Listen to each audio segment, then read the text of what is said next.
एक बार श्री गुरु गोबिंद सिंह जी महाराज का आनंदपुर साहब में दरबार सजा हुआ था और स्वयं तख्त पर विराजमान थे। आप जी ने सुंदर पोशाक पहनी हुई थी और सिर पर कलगी शोभायमान थी। एक हाथ में बाज और दूसरे हाथ में शमशीर पकड़ी हुई थी। पीठ पर सोने की नोकों वाले तीरों से भरा हुआ भत्था तरकश लटक रहा था। दूर नजदीक से आई संगतों में से एक तरफ शूरवीर सिंह और दूसरी ओर सिंगनियां बैठी गुरु जी के वचन सुन रही थीं। तभी एक मुसलमान साईं फकीर दर्शनों को आया, परंतु यह सारा शाही ठाठ देखकर पीछे ही खड़ा हैरान हो रहा था। उसकी सोच थी कि नानक पीर की गद्दी का वारिस कोई फकीरी लिबास में फटे पुराने कपड़े पहने, सिर पर जटाएं और हाथ में माला वाला व्यक्ति होगा। यहां तो बिल्कुल उलट बात हो रही है। इतने में काबुल की संगत आ गई, जिसमें बड़ी संख्या में नौजवान लड़कियां व महिलाएं थी। सभी ने आकर गुरुजी को माथा टेका और गुरुजी ने सबको आशीषें दी।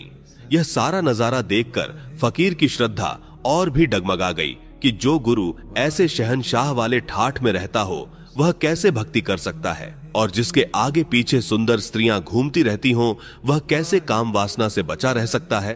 दिल आगे जाने को न हुआ और निराश होकर वापस मुड़ने लगा। अंतर्यामी गुरु साहब ने देख लिया और एक सिख को भेजा कि उस फकीर को बुलाकर लाया जाए। जब फकीर पास आया तो गुरुजी ने कहा कि सानी फकीर वापस क्यों जा रहे हो? फकीर ने उत्तर दिया, जो मैंने देखना था देख लिया है। सारा झूठ का प्रसार है, ऊंची दुकान पर फीका पकवान है। गुरुजी ने कहा कि साईं फकीर, तुम्हें पता नहीं है कि आज से 10वें दिन तुम्हारी मौत हो जाएगी।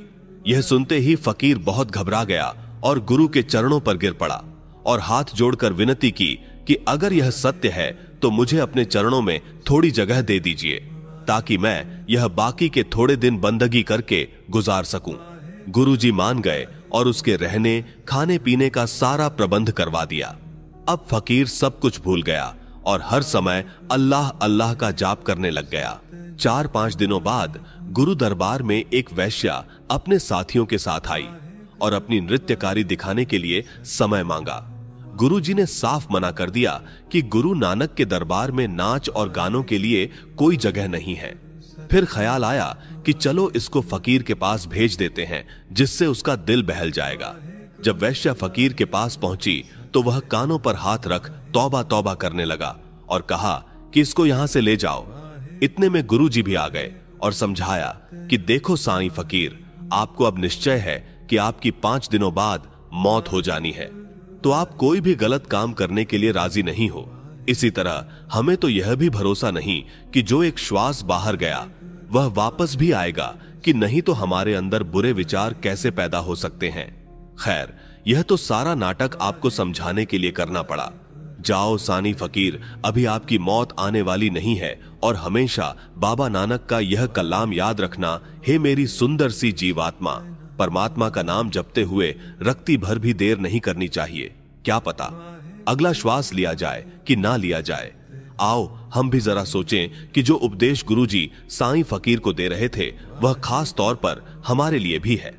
शिक्षा गुरबाणी हमें बार बार चेतावनी देती है कि ऐ जीव, जरा सावधान हो, क्योंकि तू सदा यहां संसार में बैठा नहीं रहेगा। तुझे परमात्मा की तरफ से गिनती के श्वास मिले हैं और जब वह पूरे हो गए तो मौत का बुलावा निश्चय ही आ जाएगा। इसलिए नाम जपकर अपनी श्वासों की पूंजी को सही तरीके से खर्च कर।